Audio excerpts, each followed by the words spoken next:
Hey, everybody, welcome to another edition of What's for Dinner. I hope you're all doing awesome. Remember, nothing you hear tonight should be considered medical advice. Reach out to your highly knowledgeable and trained medical provider if you have any questions. And you can find medical providers that are trained in metabolic health, i.e., weight loss, low carb, keto, carnivore weight loss at lowcarbusa.org or smhp.org.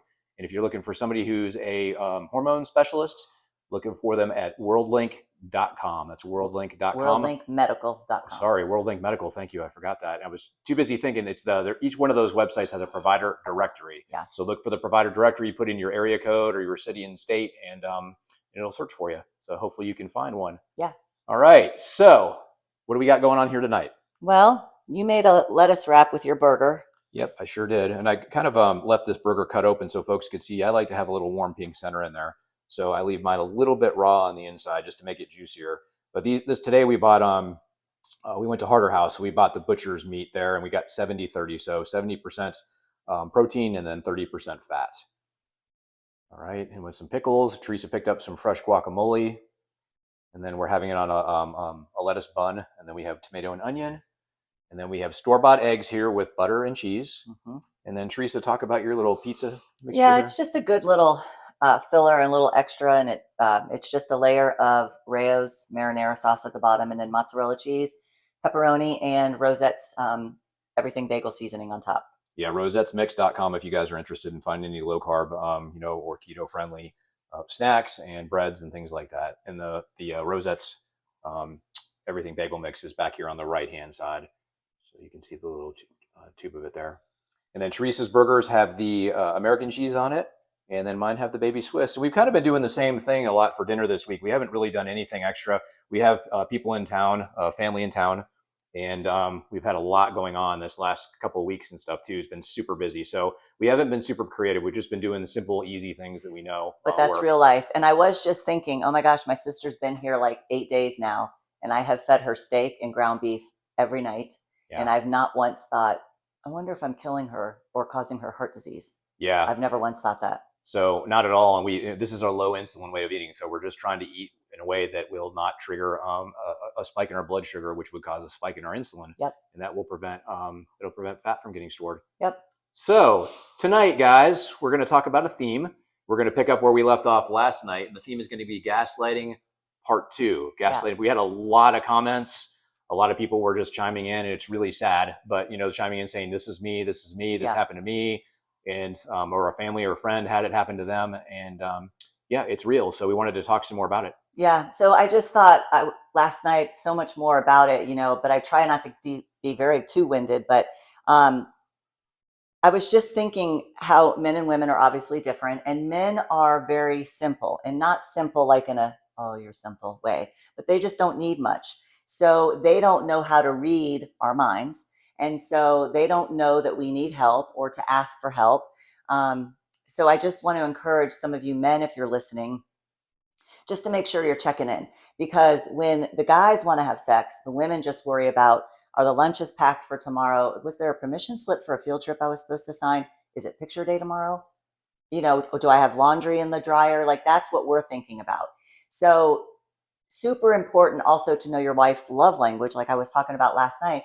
But like Mark doesn't walk around saying, I love you, I love you, I love you all day. But when I get ready in the morning to go to work, he comes in and asks what I need for food or drink at the office. When I come out to leave, my car is already started and ready to go and warmed up. When I tell him I'm coming home, when I pull in the driveway, my garage door is open and ready to receive me. Like, those are things that make me feel like, oh, I'm valued. He's excited probably to see me, and we're going to chat and whatever else. So what about the vitamin fairy? You left the vitamin fairy out. Oh yeah, he's the vitamin fairy.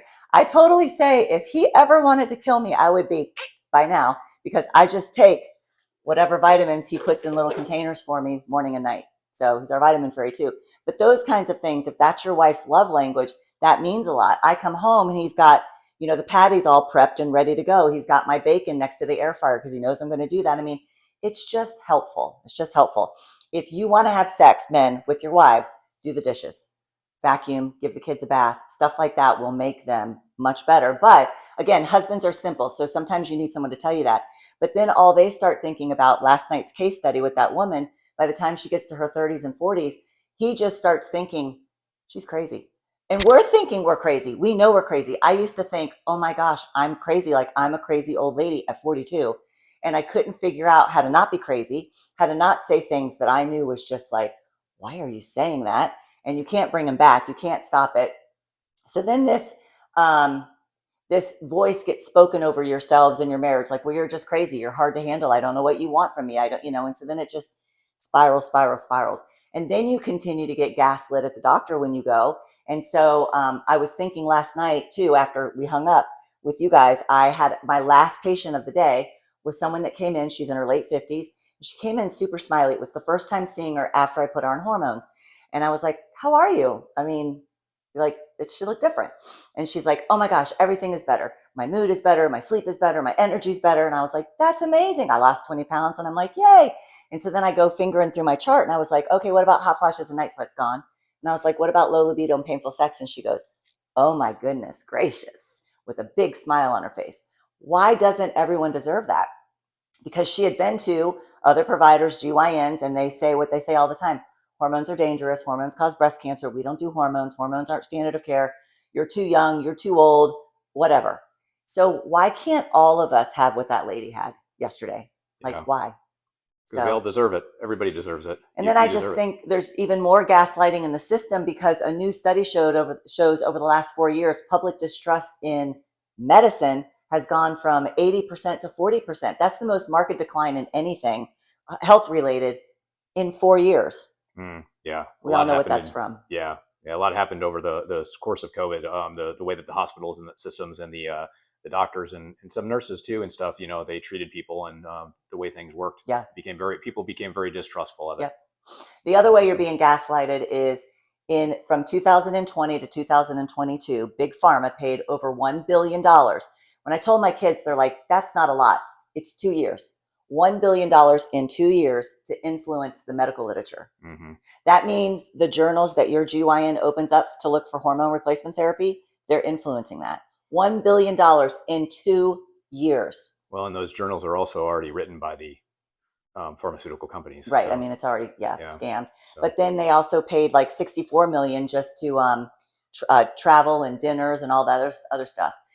So then it always makes me think, I have said to Mark for quite a few years that the medical system, they act like little Pharisees in the Bible to Jesus, because these providers are hearing all these stories, like patients of mine, stories and stories. Pharisees got to see Jesus's miracle in front of their face. Like he rose Lazarus from the dead in front of his face. And they were like, that's heresy. That's blasphemy. You're a magician, blah, blah, blah. So at what point is it not now willful ignorance? I don't know, but the hair on my head standing up. So what can folks do about it if they're stuck in the system, if they're using, where is the problem stemming from here with why the system is like this? I think I know what the answer is. I think when we all look for jobs, we want to know the benefits. We want to know the insurance and all this stuff. I think insurance is a Ponzi scheme, and Ponzi schemes are illegal. Bernie Madoff went to prison for it. But the medical system and the insurance have things locked step with each other. You pay, let's just do a quick math. Okay. Simple math. Let's say you pay $1,000 a month for your insurance for your family. That's $12,000 a year. Now, most of us, I don't even know the last time I used health insurance. So let's just say 10 years go by. You've paid in $120,000 to your insurance company. Now you get sick. So say you got a kidney stone or, whatever, you need an MRI of your hip. Now your insurance company is going to say, we don't really cover that. And what? Oh, we don't really cover that. And have a deductible to meet. And so say you go in the hospital for a kidney stone and then suddenly you have to pay a $10,000 deductible. You've already paid them $120,000. Now you get to pay more when you have to use it. I pray that you guys could find a way out of the system. If you can find providers like me that are cash only concierge services trying to get you healthy, there's no healthcare in your insurance model. Yeah, you got to find a way to find the money to get out of that system and into a new one. As expensive as you feel like it might be, and I know people are in different situations financially, but it's well worth it because you're going to pay for it sooner or later. And it's scary because we've never had to do it, right? So it's scary to think, what would I do without insurance? And I just think you could save $120,000. Yeah, over 10 years and do whatever you want with it. Yeah. The way the medical system is set up, it's not made to get you better. It's made to make you permanently sick. So you're on a recurring subscription for all these drugs that they're pushing on people. And you take one drug and it goes to, it corrects the symptoms from whatever they're trying to mask. And then it causes another problem with another system, which you require another drug for. We talked about this last night. And the other thing too is that doctors, in their defense, they can only see a patient for 15 minutes. They can't get reimbursed for any more than that. And the reimbursements are so minimal, they have to see as many people as they can anyway. So you're talking about 20 or 30 or more people a day to see them. In a clinic like ours, Teresa, what can you see? 6 a day? Yeah. And hope they don't make a mistake.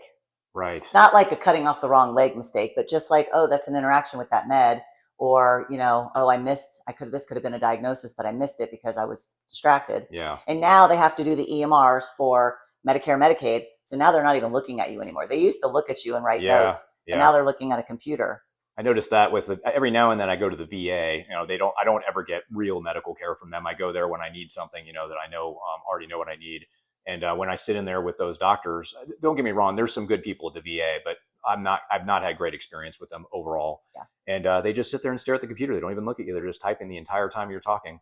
So, well, and when you're in the system, some providers, and I've heard lots of podcasts about this, they are told by their boards, you're not allowed to do this, you're not allowed to do that, you're not allowed to treat this, you're not allowed to say that.